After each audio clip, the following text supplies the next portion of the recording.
All right, everybody.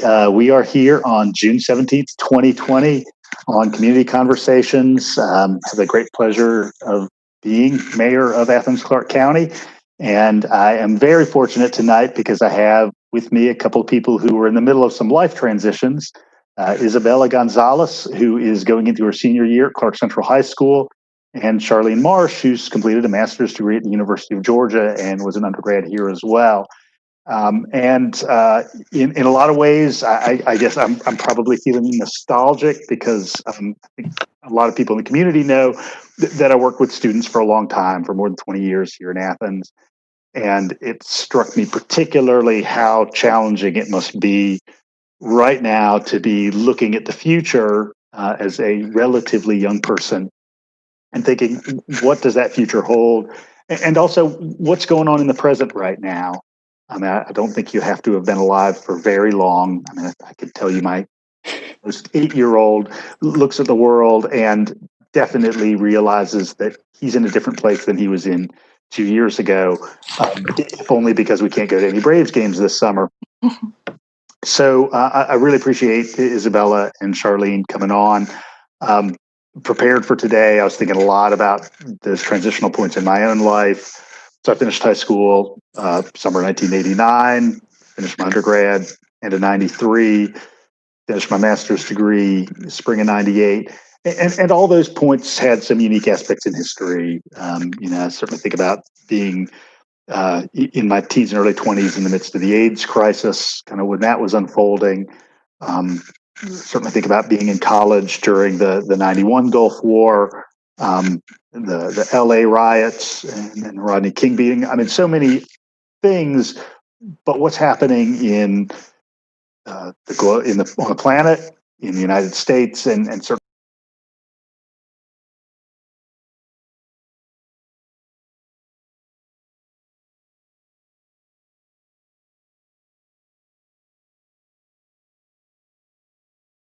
So I guess I'm going to introduce each of you and ask you a couple of questions, and then we'll sort of get into some bigger conversations. So I'll start with you, Isabella, as junior member of the team here on this gathering.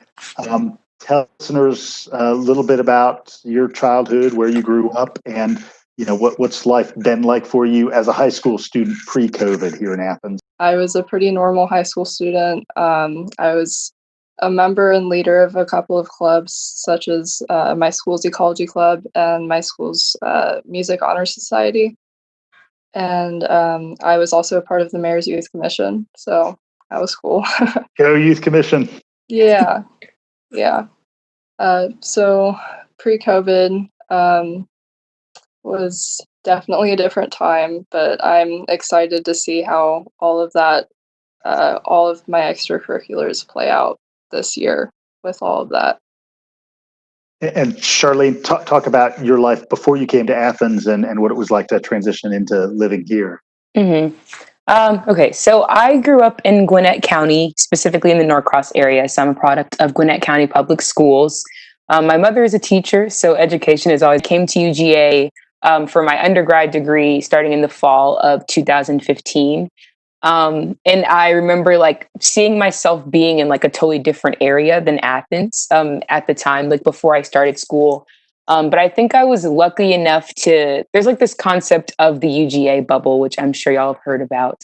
And I feel like I was lucky enough to be able to pierce through that UGA bubble, starting my freshman year, as I worked as a tutor at Alps Road Elementary School and got to get to know a bit more about the community and the students who were there. So that's kind of been my experience in Athens so far, being able to be involved on campus at UGA, but also being able to get to know people in the community and know some of the issues that residents are facing and how students can be, I guess, a bit more active in investing in the community. And now both of you, kind of interestingly, have this family academic background. Both of you have been kind of very involved in campus activities. You, Isabella at Clarke Central, and the way you described, Charlene, you were in student government at UGA. How was that experience? I mean, it was definitely a trying experience, and still to this day, after graduating in 2019 and finishing my term as student body vice president, I look back and I still am not entirely sure if I can look back positively or negatively on the experience, just being very transparent. I think I grew a lot as a leader, but I learned a whole bunch just about how how difficult it is to navigate like various systems, especially as a Black woman, like trying to push for change and like how to work with other individuals. But I think it also gave me a means of like using my voice and my passion for advocacy in a more productive manner as a student and trying to make change in whatever way I could. No, that's interesting to hear, and having worked for with high school students for a long time myself, a lot of young Black students who I worked with, who might get into UGA would even have that conversation with me, like, should I go to UGA? Stick around Athens, and that's a thing by itself. And Isabella, we can talk about that in a second because I think you probably have experienced that with your classmates. But very specifically, is UGA a place that's ideal for a young Black person relative to, say, going to Georgia State or some other places? I mean, certainly, and I'll say this to both of you. I mean, among the things that gives me hope for any period of the future is working around people like both of you and having done that for a long time and thinking that, that there is an openness, there's an acceptance, there's sort of a willingness to be conscious of others in a way that I think wasn't as true for people of my generation and definitely wasn't as true for people of my parents' generation. Now, I want to get into this, Isabella. So, you grew up in Athens. Tell me, what's the Athens high school student take on sticking around Athens to go to UGA? Oh my God, it's completely 50-50. All of my classmates either know for sure that they want to go to UGA or at least transfer into UGA after a couple of years of college, or they're like, no, I want to get as far away from here as possible, which I understand, and I'm kind of undecided. I would love to go to UGA, but I don't know if there are better opportunities for me elsewhere. Right now, I'm debating between going to or applying for the Odom School of Ecology and going to Agnes Scott. Both would be very different experiences. Mm-hmm. No, Life in Decatur. I mean, it's certainly a different environment, bigger, obviously. I think some parallels. Charlene, what was that kind of internal conversation for you like when you were thinking, do I go to UGA or do I do something else? So first of all, I was an Auburn fan in high school, and so that is something. Golly, you've lived through 6 years in Athens, and you'll still say that out loud. Yeah, I have to be honest, but the city changed me. So I was a huge Auburn football fan, and that kind of drew me to Auburn University. And then I looked at my financial aid papers after getting in, and I was like, okay, got to do something else. And actually, my mother was the reason why I ended up applying to UGA in the first place, because I had one last fee waiver to apply for a school of my choice. And I didn't think I was going to get in because I just didn't have the highest GPA at the time because I kind of messed around a little bit my first 2 years of high school. So when I decided to go to choose UGA, like it was a pretty easy choice for me at that point, like one of the highest ranked schools in the state. It was more affordable for me, just thinking about being able to use the Hope Scholarship and all of that. And they had my major, which at the time was international affairs. So it made sense to me. But it's funny that, Isabella, you bring up Agnes Scott, because that was actually a school that I had applied to. And during my first semester, when I was kind of having some doubts about the fact that I had chosen UGA, I actually looked through my papers from Agnes Scott and found that I would have been getting more money from Agnes Scott than I was getting from UGA to go to school. So that was really hard to come to terms with. But I mean, 5 years later, I'm happy with my decision. So I'm sure whatever you end up choosing, that you're going to be happy with it regardless. Thank you. Yeah, well, Agnes Scott is a lot more expensive. So, but you seem very smart, so I'm sure they'll be throwing scholarship money at you left and right. I hope so. So Isabella, you've got this path. I'm definitely interested in the environment and ecology. what have you been thinking that you're going to do with that? How could you see that playing out in your life and work in the next 5 years? Well, for a while, I had this mindset that I definitely wanted to go into law and do more policy-based um, ecological studies, I guess. And because I had the mindset that that would make a bigger difference. And in some ways, it definitely can, but just for like my own personal happiness, I think I would be better off actually like doing hands-on things outdoors, like Field taking work. walks, and a lot of that has been influenced by my childhood at Sandy Creek. I've always just had a lot of fun when I was there, and it's something I'm definitely wanting to do now more that I've thought about it. So, yeah.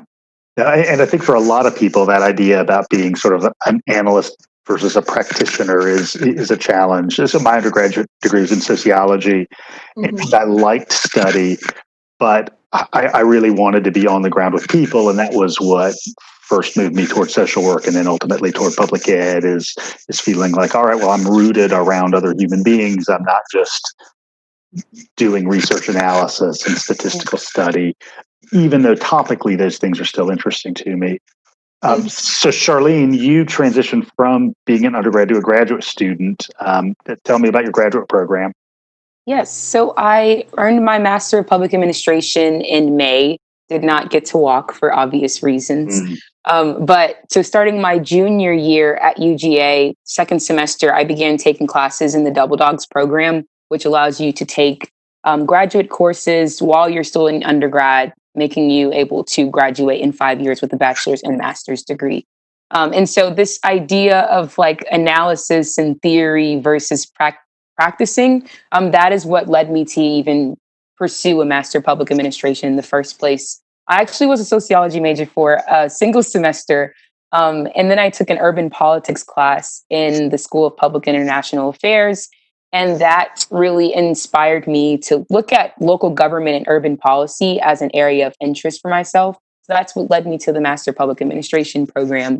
And it was just a very great experience. There are a wide range of classes that in some ways they're very general, but with the professors and with the various assignments and projects that you're able to work on, you can kind of specialize in certain things. So when I look back in my portfolio of all the projects and papers that I've worked on in the program, a lot of them are centered around either housing policy or diversity and inclusion in public administration. And that's kind of what I wanted to focus on as a practitioner moving forward. Mm-hmm. So if you could write your ticket now and say, here's going to be my dream job for the next 2 years or 5 years, what would that look like? I still don't know. And that's the difficult part about it. I have an idea of everything that I'm passionate about, but I'm not entirely sure what the job title description is. But I know it's just community development and urban policy. So whether that is being a city manager or being a community development director or even a community relations director for a university, it's kind of all up in that little bubble. Mm-hmm.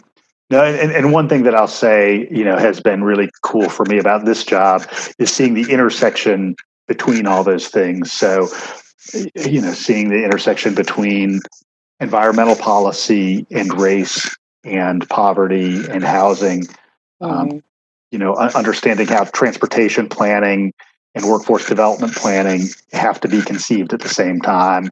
I mean, that's the fun thing, is that when you get into it, you find like, oh, I've got all of these natural connections to these other topical areas. So, whatever your portal into life and career is, before long, you find yourself sort of in this mix, like being in a food court in the mall.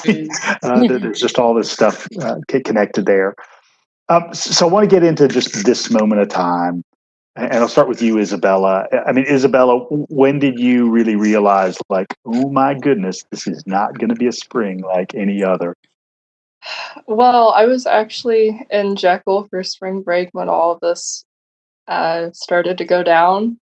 So I remember the first thing we did when we heard about the outbreak starting in Georgia was we went to the only like convenience store in Jekyll, which was like the Circle K, and we bought every single roll of toilet paper in the store, and they were like these crappy little just toilet paper rolls, and there were maybe like 4 of them, and we just entered survival mode because my family, we all really like watching those like cheesy zombie apocalypse movies. Oh, So we were prepared. But it was just kind of sad because I had to face the reality that this could possibly last until like through my senior year, and I could also miss my graduation and my senior prom. I already missed my junior prom because of this. And there's just so much that the class of 2020 has already missed out on that I will probably also miss out on. So, And Charlene, you mentioned that you weren't able to march. What was that realization like, just as an event by itself, and then more broadly, how weird was it to transition into this digital environment? yeah. So the realization that I was not going to be walking and earning my master's degree came very slowly for me. I think my first reaction was to focus on my friends who were graduating undergrad with the class of 2020, because they wouldn't be able to have the same experience that I did with the fireworks in Sanford Stadium and all of that.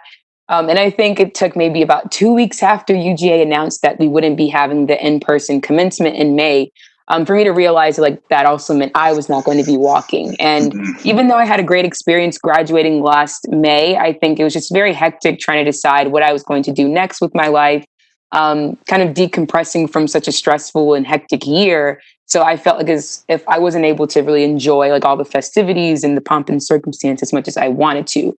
Um, and so that was kind of something that I wanted to focus on a lot, like that last semester of my program, just getting to do all the things that I had wanted to do for a long time, but didn't get to do. Have coffee with a lot of people who've been on my list for a very long time.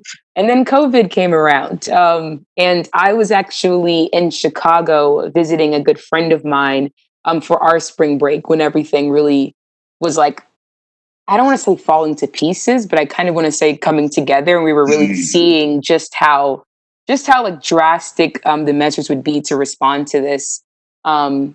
So yeah, at the time I was in the middle of planning to go to France for the next academic year to serve as an English teaching assistant. And while the program that I was applying for was a Fulbright English teaching assistantship, and at the time we didn't have any type of notification about who were the finalists who had not made it, would the program move on, all of that. So it's been very tricky to kind of navigate those waters now, because at the very beginning of this, it seemed as if it was a thing where like the more things happened, the less I knew. But now I'm starting to get more answers to things, and now I'm having to shift gears and figure out what will the next year or more look like for my life moving forward. And then I also have to acknowledge the level of privilege that I have in all of this. 'Cause I've heard stories of people not being able to afford rent, people losing their jobs, people who don't have access to healthcare and are working low wage jobs who are on the front lines of all of this. And I know that regardless of what happens, I'm going to be able to go back home to Gwinnett, where like my mom is still teaching. She still has money to support and provide for me at home. So. Has anything struck you as just particularly strange? I mean, has there been any surprise in the way that for either of you, your friends or family members have kind of reacted first to the pandemic part of this period in time? yeah, well, I think Charlene and I have this in common. Both of our parents are educators, and I know my parents are high risk. So going back to work for them is literally a matter of life or death. Um, and I mean, I think facing that, even just thinking about it for my parents is scary. And we've played it safe this whole time, and social distance and wore masks in public and whatnot. But the fact that the social distancing restrictions are slowly but surely being lifted is scary, I think, for everyone. Charlene, for you, what's been striking about your friends or family members reaction to this? I definitely agree with Isabella about like the fear that comes with seeing all these restrictions relaxing. And I remember just talking with friends of mine several weeks ago when, like, I guess we were still on lockdown, what people referred to as, which were still very lax requirements and such. But we knew that at some point people were going to become a bit more relaxed. And that's something that I'm still trying to make sense of, because I don't want to perpetuate this idea of like this dichotomous relationship or this binary between like good people and bad people, because I know everyone has reasons for why they're starting to, I guess, go out and not, I guess, respect social distancing and such. But it's been very tricky. But for the most part, like my family members and friends have still remained committed to social distancing because I guess we understood from the beginning that this was going to last longer than we wanted to, or longer than we could even estimate. So that's kind of been the same mindset this entire time. It's like, well, we just have to wait it out and see what happens. Charlene, you talked about wanting to be able to go out for coffee with friends. I mean, is there anything that either of you really miss particularly right now? That was hard during final season specifically. I'm someone who I guess has conditioned themselves to only be able to focus in coffee shops and having a bunch of ambient noise around me. So that was very, very difficult to come to terms with. Yeah. I mean, I'm just getting kind of stir crazy. I've been going on little picnics with my best friend, while staying 6 feet apart. And that's really been like my only break from all of this. But I really just miss hanging out with my friends because even being at school, there's people I'm not like super close with and that I wouldn't normally text that I would get to see every day. And not being in a social environment is definitely a huge transition. I mean, I have to imagine, there were, I've been working in City Hall at least a couple of days a week throughout the pandemic. And so there are two or three people who I would see really regularly. And we've got a couple of large conference rooms. So just to get the work done, sometimes we would physically meet, one of us at one end of the conference table and the other at the other. But it was this very small cluster. So when still I see somebody outside that cluster, it's like I'm seeing this phantasm that's walked out of a film or something. It's like being in a time machine. It's so odd, that phenomenon. So we of course already had this pandemic where people couldn't do the normal things that they were doing, and as I've described to a lot of people over the last several weeks, where people were, as I described them, wound up, I think, as a result. And then we have this set of really racially motivated murders in the United States, Ahmaud Arbery in Brunswick, a town where I used to work with high school kids, Breonna Taylor in Louisville, and certainly George Floyd, Minneapolis. Was for both of you, I mean, as people who've lived in diverse parts of Georgia, with a kind of wide array of friends. I know enough about both of you to know that to be the case. What was your initial set of reactions, just first to those murders by themselves? So I've always been someone that has been politically active. I went to the Women's March in DC a few years ago, the day after Trump's election. I've attended multiple marches for science, but this is something that should have happened a long time ago. Nobody should have had to die for these protests to happen. And it's certainly shedding light on changes that need to be made and should have been made a long time ago. Um, but it's just kind of heartbreaking. And I know it's very difficult for one teenage girl to do anything about it, but I think it's important to be socially aware and to show my face at protests and just do what I can. Charlene, how about for you? So my initial reaction was definitely exhaustion. Just Because I think for someone of my age, like something that was just a very clear divider of like being a child and then being old enough to like solidify your own opinions and beliefs about things was the murder of Trayvon Martin. And I think just my politics and my consciousness has evolved so much um, ever since then. And it just felt as if I was going right back to that time, going right back to seeing like the arguments of people trying to justify or rationalize the injustice that played a role, or like that the injustice that was the reason for the killings of these individuals. And it was also just very disheartening because, in the case of Ahmaud Arbery specifically, I'm not entirely sure if there would have been that much outrage if that video hadn't been, I guess, spread far and wide. And even thinking about someone like Breonna Taylor, whose story still isn't getting as much attention as it should be. Like, it just makes me think of all these different elements that were at play that made it so that some stories would come to the forefront, but others would not. And just as Isabella said, like, there shouldn't have to be deaths for people to take to the streets, for people to be letting their congress people and their commissioners and mayors know that like something is not working. And I think what we're witnessing now is a lot of people coming to realizations that many of us have been at for a very long time about racism in education systems and healthcare and housing, criminal justice, all of that. And so I guess for me right now, like I'm having to make sure that I'm taking adequate breaks as a Black woman and making sure that I'm not exhausting myself, while also reminding myself to show others grace, and try my best to continue to do what I've been doing this entire time, which is like investing my time and energy into advocacy and also educating others and sharing resources that I've been privileged enough to access.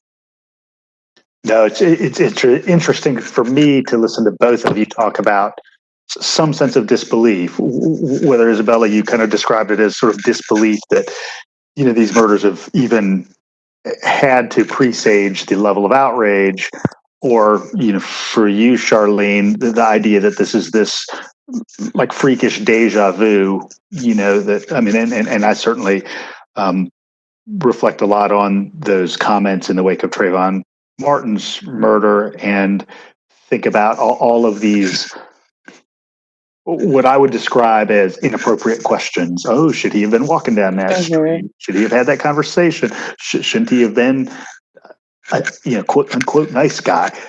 I mean, just all of these bizarre things. And for both of you, having been born since the '90s, it probably does seem like you're in a world that shouldn't exist. And so, as you push that into life in Athens specifically, and Charlene, I'm glad you mentioned this array of institutions that need analysis, housing, employment, so many that obviously intersect sort of around race and privilege or lack thereof. What do you see in Athens as our greatest room for growth, as our greatest need, if you want to describe it that way?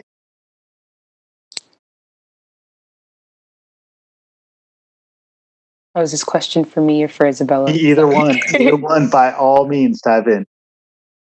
Okay. So I guess, like, as you saw, I came to the commission meeting last night and provided my public comment about the fiscal year 21 budget. And I feel like at this point, the goal that I have, or like the main thing that I would like to see, is like true divestment from militarized, police forces that are beyond a point of reform in my mind, and reinvestment in communities, in those systems that I mentioned, like education systems and healthcare and housing and all of that. Like, there are tons of organizations and tons of departments that, just in my opinion, all across the country, just seem underfunded to actually address the issues and causes of crime in our communities. And I think this is the first time that I've ever seen so many people talking about abolition and defunding of police. And I think it's easy for someone in a position of power to say, like, or to ask, like, how much have you studied this issue? How much do you actually know about it? And to me, I guess it doesn't really matter how much theory someone has studied if they are able to see that something is wrong and see that something has continuously been attempted to be reformed and nothing has changed. And so that's something that I would really like to see, like truly see our local leaders like put their money where their mouth is and understand that it is tricky and it is complicated when you're trying to reimagine ways of doing things. But we also have examples across the country, across the world of like what that would look like. And then on a related note, another hope that I have for the Athens community, which is something that I have been seeing, which has been great, is just the community being unafraid to hold our leaders accountable, whether they're elected, appointed, or whatever it is. And like knowing that it's okay to hold people accountable and it's okay to push them to do better on the issues that you're passionate about because like you value them and because you think their voices are important, because you know, work to elect them. And that's something that I'd really love to see more of. Yeah. And going off of what Charlene said about the fiscal budget, my mom sent me a screenshot of it. And the spending on the police and sheriff was, in my opinion, completely disproportionate to the other resources. I think the spending should be reallocated elsewhere and invested in areas like education or maybe even like social workers that work like on the police force to handle like, okay, for example, Rayshard Brown, his death could have easily been handled by social workers and none of this would have happened. He wouldn't have died. We need people like that in our police force to ease situations, and that needs to be their only job. They shouldn't have weapons on them if that's their job. And I don't know. I just think that our specific county's police is really unnecessarily overfunded, and I would like to see that change not only in Athens but across the nation.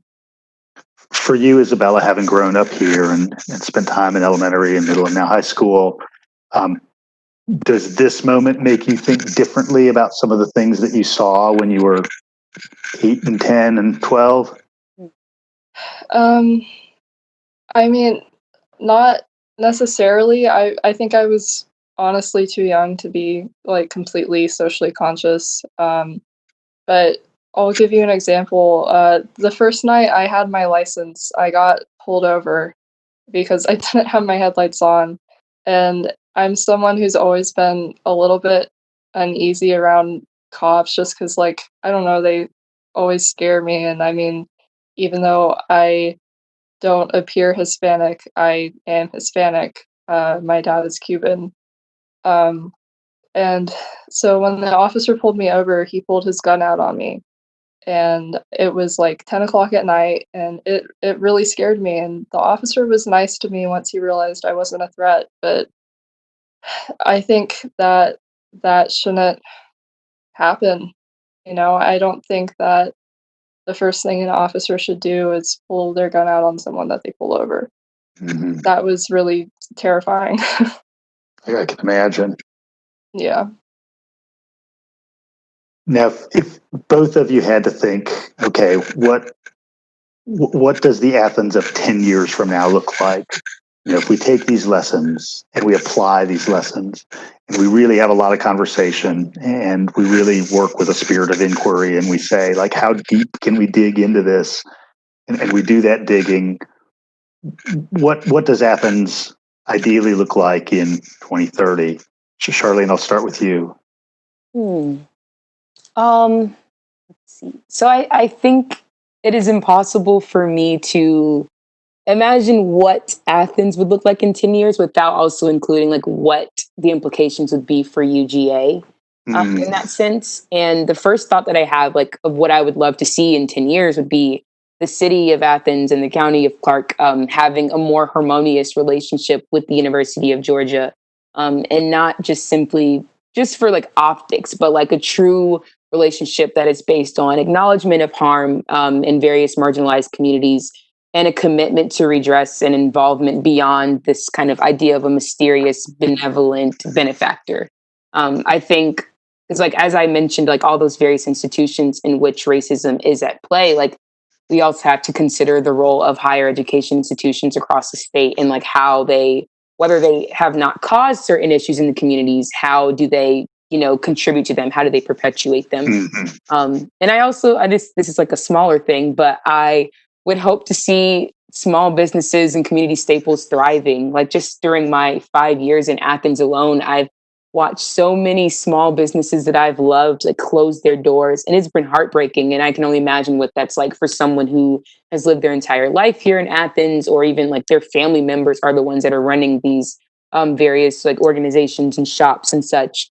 And the last thing I would say is just seeing affordable housing treated as a remedy for homelessness is a huge thing for me. Like as someone who is very passionate about housing policy, and I've seen the work that's been done like in that area here in Athens. But I would really love to see like affordable housing not only being seen as something for, I guess, people who are up and coming and young professionals, but also a way to address homelessness. Yeah, that's an area of passion of mine. I've been in constant conversations since. Really, I've been, especially mayor. That probably became a bigger area for me in this role relative to my role when I was a county commissioner. I'd recommend either of you check out what Savannah is doing right now with kind of some small scale housing to transition people off the street. And out of homelessness. I've just been reading about that in the last couple of days. So for you, Isabella, 10 years from now, if Athens does the right stuff, if we're really reflective, if we really have these deep conversations, if we really make some of these budgetary transitions, what's the Athens of 2030 look like? Well, first, I'd like to add on to my point earlier that I missed. If I was a person of color, and if I was visibly a person of color, and if the officer that pulled his gun out on me was having a bad day or wanted a reason to be angry, I don't think I would be alive right now, and that's scary. So yeah, just adding on to my previous point. But okay, in 10 years, like Charlene said, we need more affordable housing, public housing. A huge problem that I've noticed in Athens, even since I've been living here, is gentrification. It, I love the historic homes in Boulevard, and that whole area is beautiful, but it has kind of a dark history. And pushing people out of their homes for the reason of gentrification is not okay, and that's not what Athens is. So we need to work on keeping our affordable housing and adding on to it. And homelessness is a huge problem in Athens already, but having more opportunities for those people to get back on their feet is really, really important. And adding on to one of Charlene's points about the small businesses, slowly but surely, I've noticed that like corporations such as Zaxby's or Chick-fil-A, whatnot, have started moving into downtown. And I understand that rent's high there, but it's kind of disappointing to see all these small businesses close. Yeah, no, it's interesting. Sometimes you hear people say, whether this is about housing or whether this is about kind of the business community, you'll hear somebody say, "Oh, well, it's just the market. And these are just economic forces beyond our control." But of course, in so many ways, government always intercedes in the market, right? So, and make sure that there's public education. State governments to a varying degree, or federal governments in other places, make sure there's healthcare available for everybody. And so I always ask the question when people talk about housing, is if, we just have to throw our hands up and just let it be. What are the policies we could put in place? I don't know if either of you followed this, but one of the things we are seeking from the General Assembly is a policy that would freeze any moderate or low income homeowners' tax burden on their home. So, you wouldn't have somebody who retired and saw their home become more valuable simply because some wealthier people were moving into the neighborhood and have to go. So, shout out to our General Assembly members. May they be our friends when it comes to putting that policy into place. Okay, so last question, and then I've got just a kind of little roundup of questions for me from community members. So I cannot tell you if this is going to be March of 2021 or May of 2021 or September, but I think, as both of you have alluded to, we are going to be in this challenge period, at least around the pandemic, for a while, and that I think everybody agrees that no matter how hard we work at some of the social change and racial reconciliation, that is going to take some time. But let's say the pandemic piece goes away next spring. Isabella, what do you want to do the day after pandemic life ends? I want to just go out on the town with all of my friends, just have fun, go into all the little stores I haven't been able to go to, get a milkshake from the grill. I've really been missing that. Just I mean, I don't really think there's anything specifically. I want to be able to see my friends, and I want to be able to go downtown without heeding caution and having to cross the street if I see too many people on one side of the street. I think those creature comforts, those daily pleasures, those are the things that keep us alive through tough times. But for you, Charlene, the pandemic ends. What's the day after pandemic look like for Charlene Marsh? I feel like I want to say I want to go to the beach. But I also think on just a very basic level, I would just go and hug a bunch of people. I've never been a physical touch person at all, but after this, I really need like some type of hugs or something. And so I don't even know if we'll even still be hugging and handshaking after this, but I would hug who I can, who would allow me to hug them. Yeah, that's great. I'm feeling that too. Well, for both of you, Isabella, Charlene, I can't thank you enough for being here, for being honest, for sharing perspective and experience. I mean, it's the only way I'm able to do a halfway decent job here, if anybody would even claim that. So I'll let you both go. I've got a few follow-up questions for me and for the government. I'll be talking to both of you soon. Take care. Thank you. All right, so a handful of roundup questions.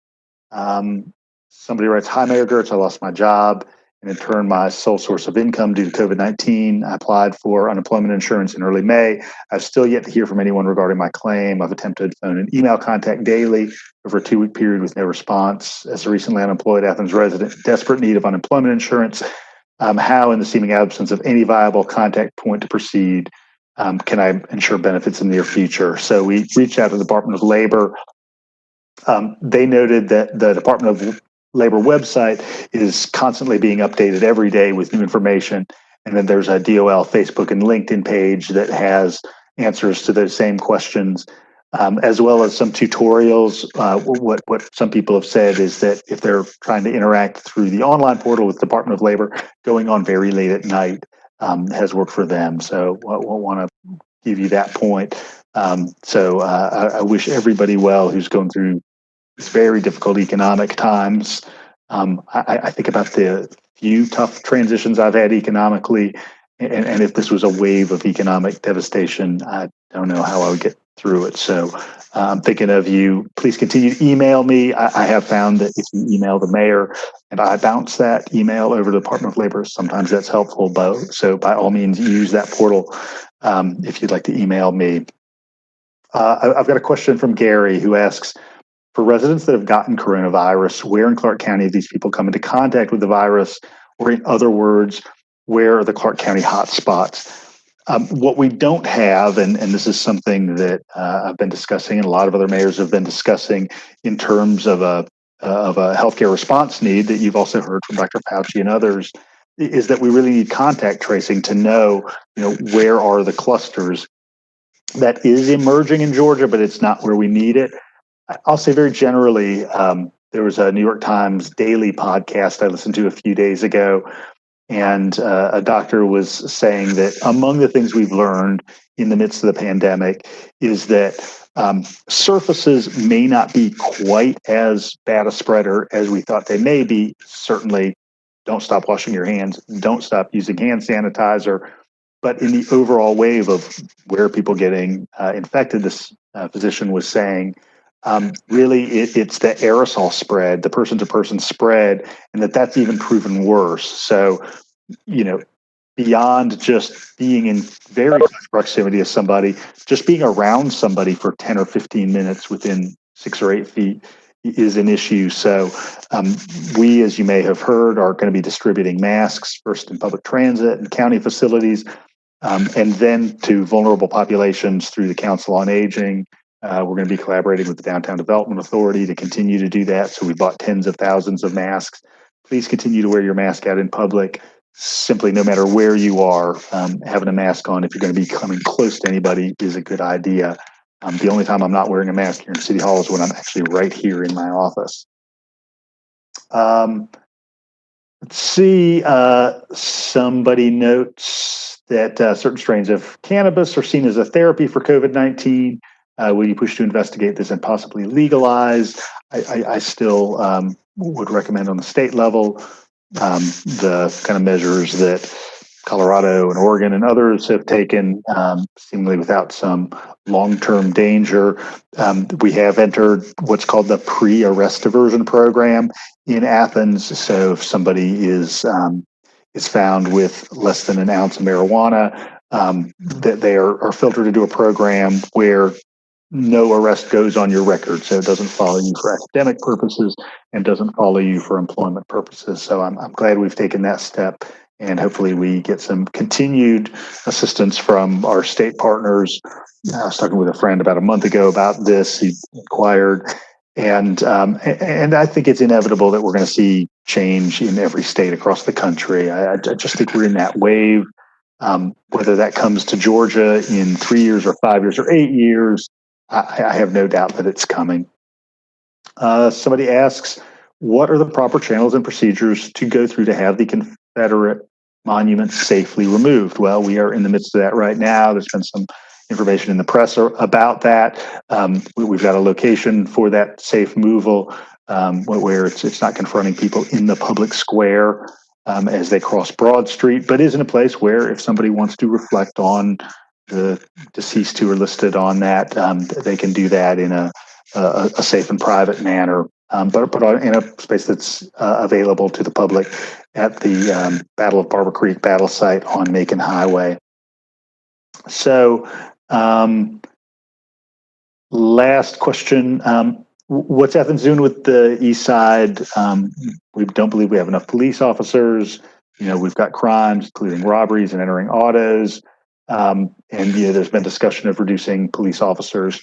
I will share that aside from some known person assaults, crime really is down in the midst of the pandemic, as it's been down over the 25-year arc. Always interested in knowing what more we can do, though. And so we did have this wave of break-ins kind of early in the pandemic, and did I think solid investigation. Some arrests have been made there. And I think as probably you've heard from a lot of members of the county commission and myself, we're very interested in making sure that we do the preventative kinds of things that are going to keep the criminal justice system from being a necessary component in the first place, and then making sure that elements of the justice system operate in a more humane way. And so we're steering people out of the jail. When I came onto the county commission 14 years ago, we typically have somewhere around 550 people in the jail, so many that folks had to be housed out. In Ocilla, Georgia, pre-COVID, we dropped to around 400 on average overnight, and since then, it's gone down to under 250. I like to think that that's the new ceiling, and that Athens continues to get safer, and Athens continues to get more just, and disparities in arresting and treatment are disparities that we will end, much like my guests earlier were advocates for. So we're going to end this community conversation. We do not have next week lined up yet, but I will be announcing on Facebook and through the county website what our topic and guests will be when that is arranged. Just some programming notes around other county commission activities. Tomorrow, the 18th of June at 5:30, we will have our final budget work session where commissioners will coalesce around the handful of budget elements that have yet to be determined. Have said to a lot of people, I don't think there's a whole lot of daylight between commissioners. Some of it may be messaging, but I think at the core, there really is a lot of consistent interest. And then the vote on the budget will be the 25th, June 25th, just a few days ahead of the beginning of the next fiscal year. So those meetings will also be available for viewing on Facebook and YouTube and Charter Channel 180. Thanks for being with us tonight. I'm thinking of all of you. Be safe. Go out there and love one another. Talk to you soon.